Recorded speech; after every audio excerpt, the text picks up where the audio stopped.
I'm Miceal O'Hurley, M-I-C-E-A father L. And for you Brits, that's an A with a little slash on top. And O'Hurley, O''H-U-R-L-E-Y. Brilliant, thank you. And do you mind telling us how you are involved with Catherine and Mustafa's case? I am a conflict resolution specialist, sometimes known as a mediator. I was asked to take a look at the case because I was in the Middle East on another child recovery, and because I had contacts in Beirut, I offered to fly there, and I met with Mustafa, I spoke with Catherine, and that became my involvement with their affair. And when you traveled to Beirut, what was it like at the time when you were there? Tensions were high. The conflict in Gaza had been raging. There was some cross-border fire between Israel and Hezbollah, but it really hadn't reached Beirut at that point. When I reached Beirut, I think it was August 3rd or 5th or so, that evening a Hezbollah commander was killed with a missile attack very close to where I was staying, broke the windows. So we moved to the hotel in Verdun. And I sat there with other ambassadors and watched the missiles fly across the border. But the day I met with Mustafa, things had calmed down a bit, and 2 days later I was able to get out of the country on a commercial flight. You mentioned that you met with Mustafa. Mustafa is somebody who is a fugitive from UK authorities, who doesn't speak to Catherine, who has a court judgment against him. How were you able to speak to him? Was he willing to talk to you? He was. Obviously, before going to Beirut, I wanted to make sure I would get access to him. I had messaged him. He had responded. He's concerned about his child. I accept that. Whatever his dispute with Catherine is, his position is that as much as the British courts have sided with Catherine, the Jafari courts in Lebanon have sided with him. So it's really a battle of wills between courts of two jurisdictions. And I think both Catherine and he would like to find a way out of this. He engaged with me. We've made some minor progress, but there's much more work to be done. When we spoke to Mustafa in Beirut, he told us that he wanted to find a way forward with Catherine, and he sent us, when we spoke to Mustafa, he gave a message for Catherine. He said that he wanted to resolve this through mediation. How have talks been progressing since we spoke to Mustafa? Starts and stops. I want to believe that the door is still open. He has messaged me at a point saying that I can't do this through mediation. I want to talk about access and resolving this, and yet that really hasn't borne fruit. I continue to communicate with him. I sent a letter when the Israeli attacks began in earnest several days ago, and my focus was David's safety. We haven't made any progress on that issue. But I do believe the door is still open. And whatever their dispute, I take him in earnest that he loves the child. He loves his son. I think he's taking good care of the child, but now it's about putting his needs first. So since he sat down with us, Mustafa has told you that he won't be participating in mediation any further? He has told me that. He said that I can't go through mediation at this point, based largely on his experience of mediation through the British courts. However, he's continued to communicate with me. I don't care whether you call it mediation or communication or facilitation. All I know is there's still reason for me to believe as a professional that the door is open for resolution. This, when you speak to Mustafa and you speak to Catherine, can feel to the uninitiated like us like an intractable problem. Have you seen situations as bleak as this, as entrenched as this, be resolved? I have. They're rare. People have to seize opportunities when they arise. I mean, take a look at the Middle East peace process. It goes nowhere. But the alternative is what is happening now. Thousands of people dying either by warfare or starvation. The alternative to a resolution is misery. It's intractable for the moment. People say it's like spitting into the wind, but the wind sometimes dies down, and it's at those moments where we need to make progress, and I think it's possible. You mentioned at the beginning that you work in conflict resolution, mediation. Do you have experience dealing with parties outside of family court who have kind of entrenched positions and maybe struggle to see eye to eye? Well, take the situation in Northern Ireland. It was so intractable that for years all we talked about was the Battle of the Boyne. But eventually we got to the point where we could talk about what was happening on the streets of Derry. We could talk about the future economy, educational opportunities for peace. And it's not perfect, but it's better than it was. In Bosnia, the country was a killing field. It was a horror. NATO had to intervene without invitation to save lives. The risk to NATO was enormous, but it was necessary. And things aren't perfect there, but they're better than they were.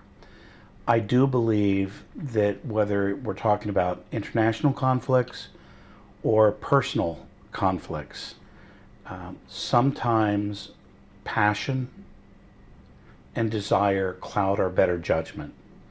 Right now, David, a 3-year-old boy, is in a war zone in which the Israelis have announced that they may launch another ground offensive. It would be the third Lebanese-Israeli war in the past 50 years. Putting David first, getting him to a place of safety, and then solving the issues of where David should live with mom or dad, who gets custody when, that's for another day.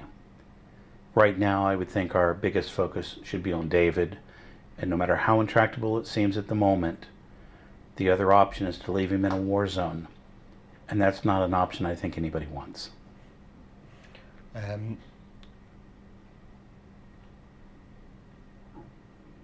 You're involved in this as an independent mediator. You're essentially acting as a private citizen. You're going through diplomatic channels and trying to find a resolution.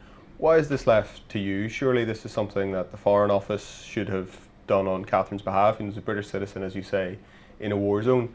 Do you think the Foreign Office have done enough to bring David home? No, I don't. The Foreign Office has failed, but I'm not surprised. The U.S. State Department failed in the same situation. The Department of Foreign Affairs in Ireland, the Ministry of Foreign Affairs in Abu Dhabi. This is the same situation everywhere. The international protocols for resolving parental-child abduction aren't fit for purpose. We need to change the paradigm and stop treating this like a family spat and start treating it on the same level as child trafficking.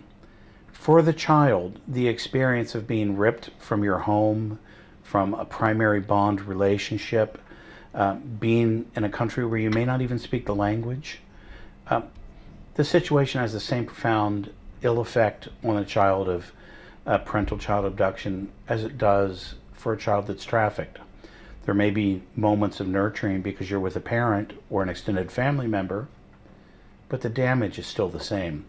So I think that the dirty secret in diplomacy is that we need to put better resources, rethink how we do things, and address this as the care of a citizen rather than a parental dispute.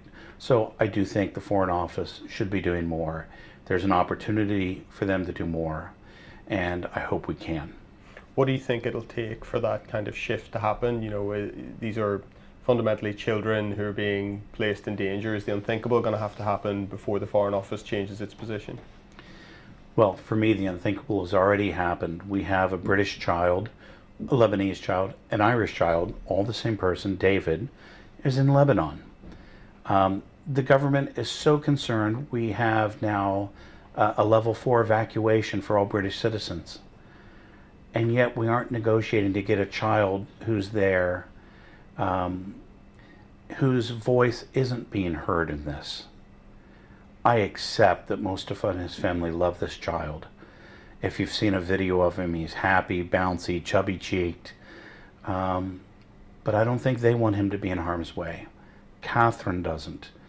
It ought not to take a ground war or missiles falling on your head or dying because a pager explodes in the property next door, launching a fire on your home to get us to marshal our attention to save a child. So I think that it would be too late to wait if something happened that would put David's life far beyond risk. But I think we're there. We're at the precipice. So we need to focus our attention, and I would invite the Foreign Office to work with me and with the Ministry of Foreign Affairs in Lebanon to find a mutually acceptable solution, because it's clear that the dispute between the two legal jurisdictions is going to remain just that unless we get help. And you've spoken to both parties in this. We've spoken to Catherine, we've spoken to Mustafa, you've spoken to both of them. What is your sense of their ability to come together to do what's best for David? I think they're both highly intelligent, loving, capable people. I think they're caught up in a personal dispute of a relationship that failed. That's human. What's not human is a child being kept without the benefit of both parents, with having to live in a war zone where day to day he must be wondering what those sounds are, why that house down the street is now a pile of rubble.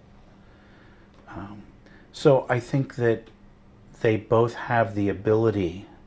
It's whether they have the will to put David first.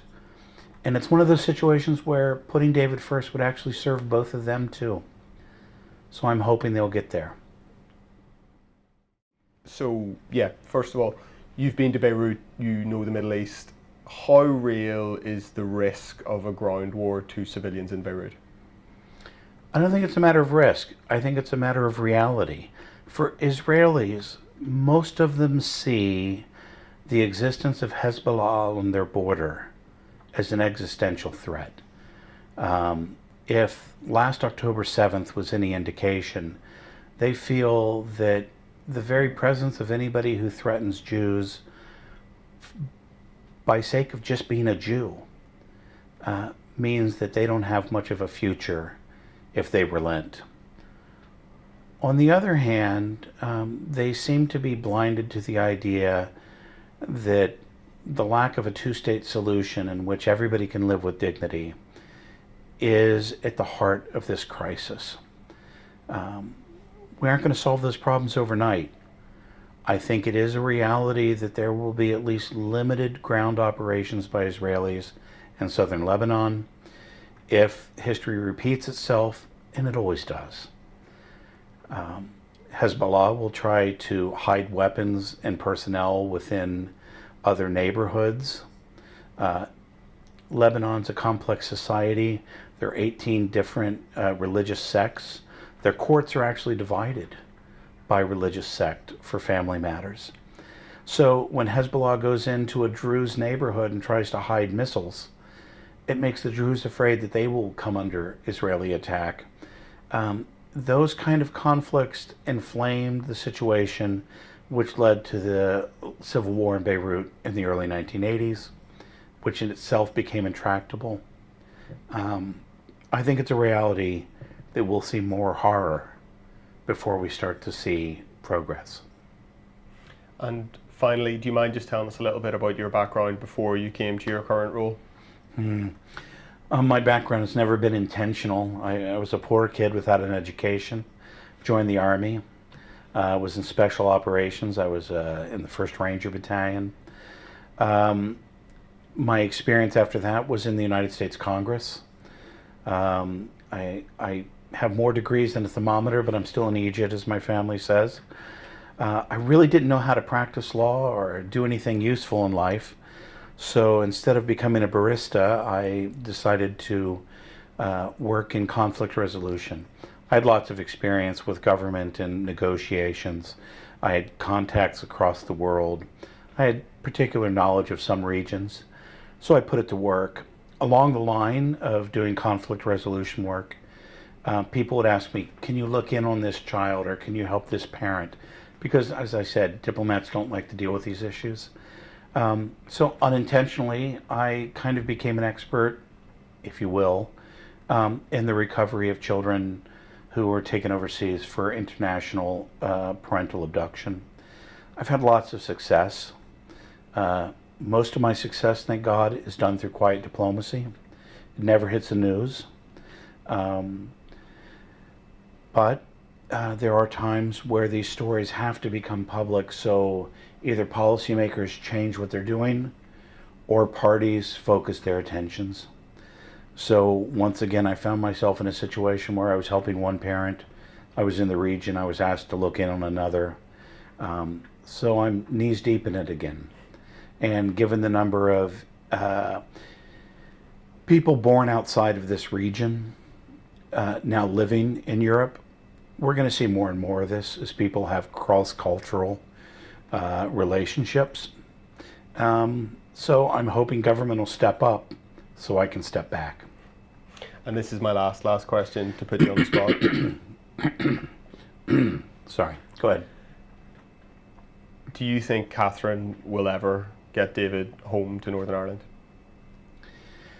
My first goal for Catherine is to help her reinitiate a relationship with David. The longer David goes without his mother, the more likely it is that his memory will be impermanent, that he will feel an estrangement and therefore fear because she will be a stranger. So I have every confidence that we'll be able to reestablish contact, and I have hope that David will benefit from both parents. So whether David returns to Northern Ireland and spends his holidays with his father, or whether he lives in Lebanon and spends his holidays with his mother, my goal is an independent third party whose only interest is David, is to make sure that he has the best life he can have.